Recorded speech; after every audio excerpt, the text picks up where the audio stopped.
Have you ever opened your investing app, looked at the market, and suddenly thought, wait, isn't the market at an all-time high? And then you closed the app because a little voice in your head started saying, don't buy now. It's already too expensive. Just wait for the next crash. It has to come down eventually. And honestly, that sounds pretty reasonable. If something is already at the highest price in its entire history, why would you want to buy it? Imagine you've been watching a pair of sneakers for months. Yesterday, they cost $100. Today, they cost $150.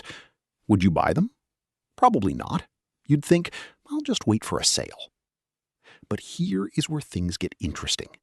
The stock market isn't a shoe store, and an all-time high doesn't automatically mean something is overpriced.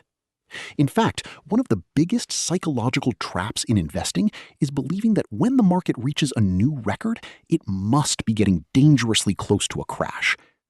But what if that's not actually how the market works? What if the price you're afraid to buy at today becomes the price you wish you could get again 5 years from now? That's what we're going to explore today. Welcome to MindShift, where we break down money, investing, and financial ideas in a way that's simple, practical, and easy to understand. Now, before we get started, a quick disclaimer. This video is for educational purposes only and is not financial advice. Investing involves risk. Past performance does not guarantee future results, and what works for one investor may not be right for another. Now, let's get into it. So what exactly does all-time high mean? It's actually pretty simple. An all-time high is simply the highest price an asset has ever reached. That's it. Nothing more, nothing less. Imagine a stock starts trading at $10, then it rises to $20, then $30, $40, and eventually it reaches $50. If $50 is the highest price that stock has ever reached, that's its all-time high. Simple, right? But here is where investors often make a mistake. They see that $50 price and immediately think, there's no way it can go any higher. But think about that for a second. The fact that a stock is at its highest price ever doesn't tell you whether it's cheap or expensive. Let's say the company is earning 50 cents per share. At $50, the stock might look expensive. But what if the company's earnings have grown and it's now making $5 per share? That's a very different situation. Yes, the stock price is higher, but the business behind the stock has also become more valuable. And this is one of the most important things to understand about investing. Price and value are not the same thing. A stock can be at an all-time high and still have a reasonable valuation. On the other hand, a stock that has fallen 50% from its peak isn't automatically cheap. Sound strange? Let's make it even simpler. Imagine there's a company whose stock used to trade at $100. Then it crashes to $50. You might immediately think, wow, it's 50% off. But what if the company's profits have fallen by 80%? The stock is certainly cheaper in terms of price, but that doesn't necessarily mean you're getting a better deal. The business itself may have become much less valuable. That's why experienced investors don't just ask, how much has this stock fallen? They ask a different question. What am I actually getting for the price I'm paying? That question is harder, but it's much more useful. Because investing isn't really about finding the stock with the lowest price. It's about finding a price that makes sense relative to the value you're getting. And that's an important distinction. Because once you understand it, an all-time high starts to look a little different. It doesn't automatically mean too late. Sometimes it simply means the market has reached a new milestone. So why does buying at an all-time high feel so dangerous? The answer has less to do with numbers and more to do with psychology. Imagine there are two investors. Let's call them Wendy and Bridget. Wendy is extremely cautious. She looks at the market, sees that it's at an all-time high, and says, I'm not buying now. The market is already too expensive. Bridget takes a different approach. She says, yes, the market is at an all-time high, but I have no idea what happens next. I'm investing for the long term, so I'm going to stick to my plan. Now, imagine the market rises 10%. Wendy says, see, it's even more expensive now. I'm definitely not buying. A few months go by. The market rises another 15%. Now, Wendy starts feeling uncomfortable. She thinks, I've already missed a 25% move. Maybe I should wait for a correction. So she waits. And then the market rises again. This is where something strange starts to happen. Wendy originally wanted to buy when the market was at 100, but she didn't. Now the market is at 130, and suddenly that original price of 100 looks cheap. Think about that. The exact same price that once felt too expensive now feels like a bargain. That's one of the strangest things about investing. The price you were afraid to buy at yesterday can become the price you desperately wish you could buy at tomorrow. And this is where psychology gets involved. We don't just want to make money, we also want to avoid regret. We don't want to look back 6 months from now and think, I should have bought. So we try to avoid making the wrong decision. And sometimes we take that idea too far. Instead of making a decision, we make no decision at all. We tell ourselves, I'll buy when the market is safer. I'll buy after the correction. I'll buy when things become clearer. But here's the problem. The market rarely gives you clarity before the opportunity has already passed. When prices are rising, it feels too expensive to buy. When prices are falling, it feels too dangerous to buy. And when prices finally stabilize, you often feel like you missed the best opportunity. So the question isn't, can I predict the perfect time to buy? The better question is, can I create a strategy that doesn't require me to predict it?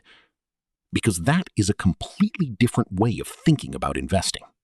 Now, let's talk about something investors don't always notice: the hidden cost of waiting. Imagine you have $150,000 ready to invest.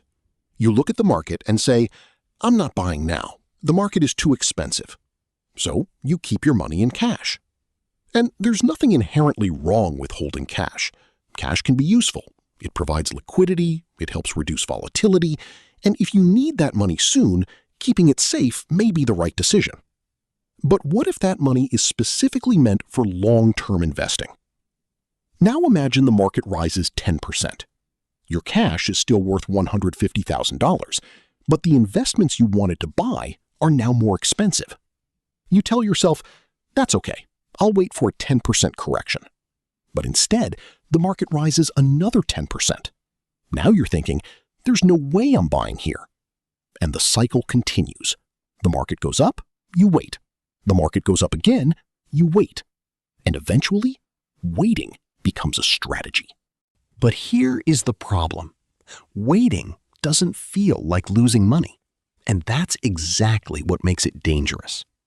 If you buy a stock and it falls 20%, you can see the loss. It's right there on your screen. But if you stay in cash while the market rises 20%, it doesn't feel like you've lost anything. Your bank account still shows $150,000. But something has changed. You lost purchasing power relative to the opportunity you were waiting for. And that brings us to a concept every investor should understand: opportunity cost. Opportunity cost is simply what you give up by choosing one option over another.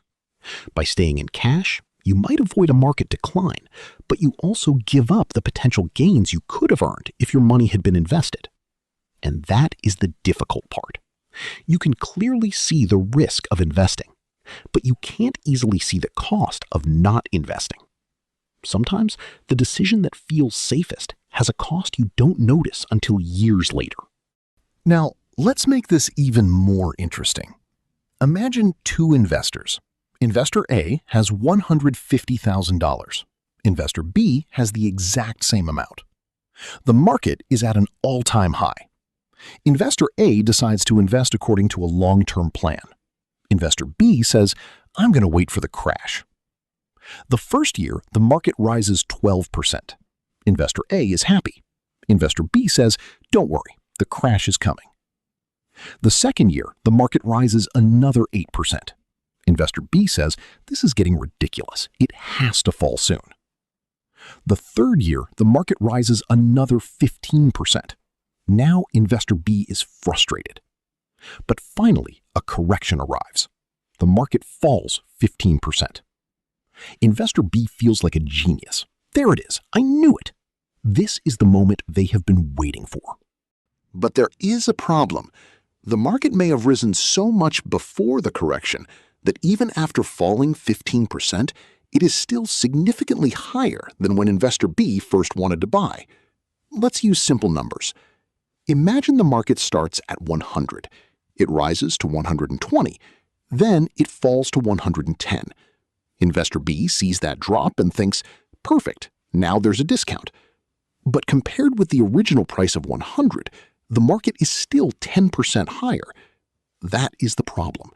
A correction doesn't necessarily take you back to the price you were waiting for. And there is another problem. You don't know when the correction will happen.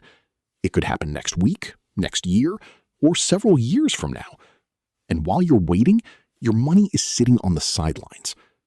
This is why trying to time the market can be so difficult. You don't just need to predict that a crash is coming.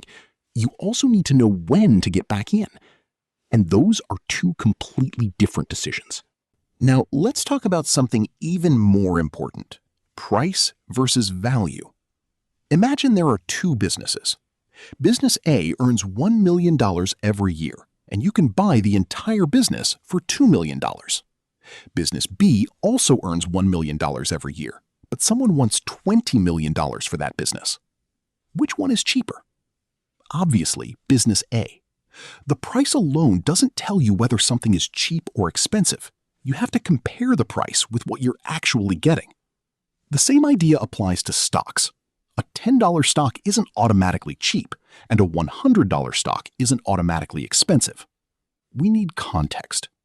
How much money does the company make? How quickly is it growing? How much debt does it have?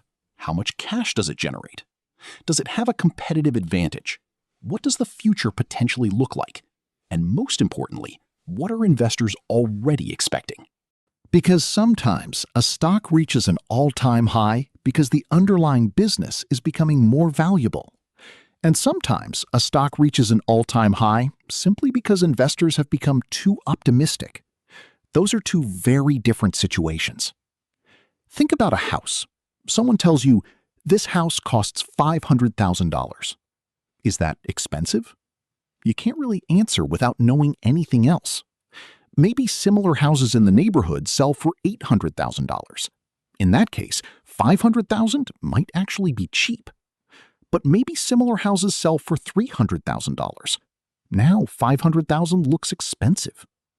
The number itself isn't enough. Context matters. And that's exactly how you should think about stock prices. Don't just ask, is the price high? Ask, is the price reasonable compared with the value I'm getting? That is a much better question. Now, before you take this the wrong way, let's be clear. I'm not saying every stock at an all-time high is a great investment. Not at all. An all-time high doesn't guarantee future returns. Sometimes the market really can become too optimistic. Investors can get carried away, valuations can become extreme, and eventually, reality catches up with expectations. Imagine a company whose profits haven't changed very much, but suddenly everyone becomes incredibly optimistic about its future. Everyone wants to own the stock. The price doubles, then it doubles again. At some point, the stock price may become disconnected from what the business can realistically deliver. In that situation, an all-time high might be a warning sign. So we need to separate two ideas. All-time highs are always dangerous. That's not true. And all-time highs are always safe. That's not true either. The real answer is much less exciting. It depends. It depends on the valuation. It depends on the business. It depends on your time horizon, your diversification, your financial situation, and how much risk you can actually handle. The important lesson is this: don't use one number to make a complicated investment decision. The fact that something has reached a record price is information, but it is not a complete investment thesis. Let's go back to Wendy. Her strategy sounds smart. She says, I'll wait until the market falls 20%. Why 20%? Because 20% sounds significant. It sounds like a real discount. But here is the question. What makes you think you'll actually have the courage to buy when the market is down 20%? This is the part we often forget. When the market falls 20%, the news probably won't say, "Congratulations, stocks are finally cheaper." Instead, you might hear headlines like, "Markets plunge," "Investors fear a recession," "Global uncertainty rises," "Stocks enter bear market territory." And suddenly, Wendy has to make a decision. She wanted to buy after a crash, but now the crash is actually happening, and she's scared. So she says, maybe I'll wait until things stabilize. Then the market starts recovering, prices rise, and suddenly she's waiting again. This is why buying during a crash is much harder than it sounds. It's easy to say, I'll buy the dip. It's much harder to actually do it when the dip comes with fear, uncertainty, and headlines telling you the world is falling apart. There's another important point here. A market crash doesn't come with a label telling you where the bottom is. You don't know whether a 20% decline will become 30%. You don't know whether 30 will become 40. And you don't know when the recovery will begin. That's why waiting for the perfect crash can become another form of market timing. You aren't just waiting for lower prices. You're waiting for lower prices plus enough confidence to actually buy them. And that combination is much harder to find than most people realize. Now, let's step away from psychology and look at the bigger picture. Historically, markets have often continued to rise after reaching new all-time highs, and that's important. Not because buying at an all-time high guarantees a profit. It doesn't. There are no guarantees in investing. The point is simply this. An all-time high has not historically been a strong enough signal to automatically tell investors to get out of the market. Why?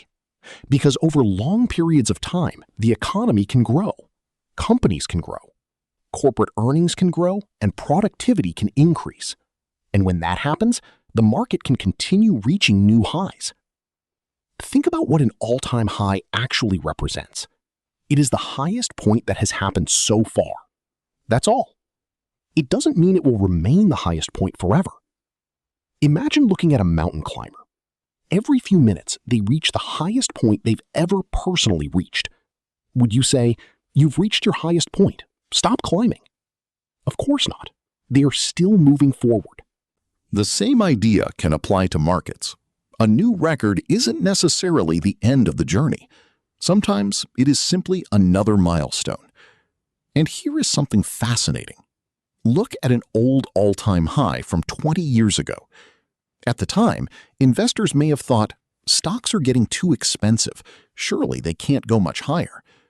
But today, that old record may barely register on a long-term chart. It became just another point in history. That's why looking at all-time highs through a long-term lens can completely change the way you see them. The question isn't, has the market ever been this high before? The better question is, what could make the market worth more in the future? That is a much more useful way to think about investing. Now, let's imagine three different investors. The first is Peter Perfect. Peter wants to find the perfect entry point. He wants to buy right at the bottom. So he studies charts, he follows economic news, he watches interest rates, he waits and waits and waits. Then there's Ashley Action. Ashley decides to invest a large amount of money according to a plan. She accepts that she can't predict what the market will do next week. She's investing for the long term, so she focuses on the bigger picture. And finally, we have Matthew Monthly. Matthew invests a fixed amount every single month. When the market goes up, he invests. When the market goes down, he invests.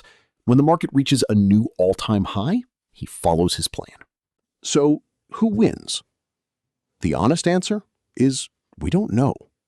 Peter could get lucky. Ashley could invest right before a major crash. Matthew could experience a large decline soon after he starts investing. There are no guarantees. But Peter has one additional risk. He might never invest at all. And that's a very real risk, because investing requires making decisions without knowing exactly what happens next. There is no magical notification that appears on your phone saying, "Congratulations, this is the bottom. Everything is safe now." That notification doesn't exist, and it never will. That's why a good investment strategy isn't necessarily the one that predicts the market perfectly. It's the one you can actually follow when the market doesn't behave the way you expected. Now, let's talk about two common approaches to investing a large amount of money. The first is lump sum investing. The second is dollar cost averaging, or DCA. Imagine you have $120,000 ready to invest. With lump sum investing, you put the entire amount into the market according to your strategy. With DCA, you might invest $10,000 every month for 12 months. Now, if the market continues rising, lump sum investing can have an advantage because more of your money was invested earlier. But if the market crashes shortly after you invest, DCA may feel much easier psychologically because you still have money available to invest at lower prices. And this brings us to something important. Mathematics and human behavior are not always the same thing. A strategy can look great on paper, but if you can't stick with it, it doesn't matter. Imagine Ashley invests $120,000 all at once. The market falls 25%. She panics and sells. Matthew invests $10,000 every month. The market falls 25%. He keeps following his plan. Who executed their strategy better? Matthew. And that's why investor behavior matters so much. The best strategy isn't always the strategy that looks perfect mathematically. Sometimes, the best strategy is simply the one you can stick with through uncomfortable periods. Because markets will eventually test you. They will test your patience. They will test your confidence. And sometimes, they will test whether you actually believe the strategy you said you believed in when everything was going well. So whether you choose lump sum, DCA, or another approach, the important thing is understanding why you're using it and whether it fits your situation. So, should you buy a stock when it's at an all-time high? The answer is not automatically yes, but also not automatically no. Instead, ask better questions. First, what exactly am I buying? Do I actually understand the asset? Second, why do I believe it's worth the price I'm paying? Don't confuse a high price with a high valuation. Third, what is my time horizon? 6 months? 5 years? 20 years? Those are very different situations. Fourth, what will I do if the market falls 20% after I buy? Will I panic? Will I sell? Or will I follow my plan? Fifth, is my portfolio diversified? Because putting everything into one company is very different from owning a diversified portfolio. And finally, am I investing based on a plan or simply reacting to today's news? That last question might be the most important one, because this video isn't really about all-time highs. It's about uncertainty. Every investor wants certainty, but the market doesn't give us certainty. It gives us probabilities. And investing is essentially making reasonable decisions without having perfect information. That's why having a long-term process can be more valuable than trying to predict every move in the market. You don't need to predict every crash. You don't need to buy at the exact bottom, and you don't need to sell at the exact top. What you need is a strategy that fits your goals, your time horizon, your risk tolerance, and your ability to stay disciplined. Now, let's imagine one final scenario. Wendy has $150,000. She says, "I'm going to wait for the market crash." Bridget has the same amount. She says, "I don't know whether today is the perfect entry point, but I'm investing for the long term, and I have a diversified strategy that fits my situation." The market falls 10%. Bridget feels uncomfortable. Wendy feels smart. The market falls another 10%. Bridget feels even more nervous. Wendy feels like a genius. Then the market rebounds 15%. Suddenly, Wendy's advantage starts disappearing. The market rises another 10%. Now Wendy thinks, should I buy? The market drops again. Good thing I waited. Then the market rises again. And this cycle can continue for years. Here's the uncomfortable truth. You can be right about a crash coming and still lose the opportunity because you waited for it. Knowing that the market will eventually fall isn't enough. You also need to know when to get back in. And consistently timing both sides of the market is incredibly difficult. So let's bring everything together. Buying a stock at an all-time high isn't automatically a bad decision, but it isn't automatically a good decision either. All-time high simply tells you that the current price is higher than it has ever been before. It doesn't tell you where the price goes next. Maybe the biggest danger isn't buying at the wrong time. Maybe it's spending years waiting for the perfect moment that never comes. Remember Wendy. She wanted certainty. Bridget accepted that the future is uncertain. Neither of them knows what happens next, but Bridget has something Wendy doesn't: a plan. You don't need the perfect entry point. You need a process you can repeat. You don't need to predict the market. You need to control your own behavior. It's about building a process you can follow consistently. Of course, there are no guarantees. Past performance does not guarantee future results, and what works for one investor may not work for another. Always do your own research or speak with a qualified financial professional before making investment decisions. If you found this video useful, don't forget to like and subscribe to MindShift. If the market reaches another all-time high tomorrow, would you keep investing, wait for a correction, or continue investing according to your schedule? Let me know in the comments. Thanks for watching. And remember, sometimes the biggest change in your financial life starts with changing the way you think. This is MindShift. I'll see you in the next one.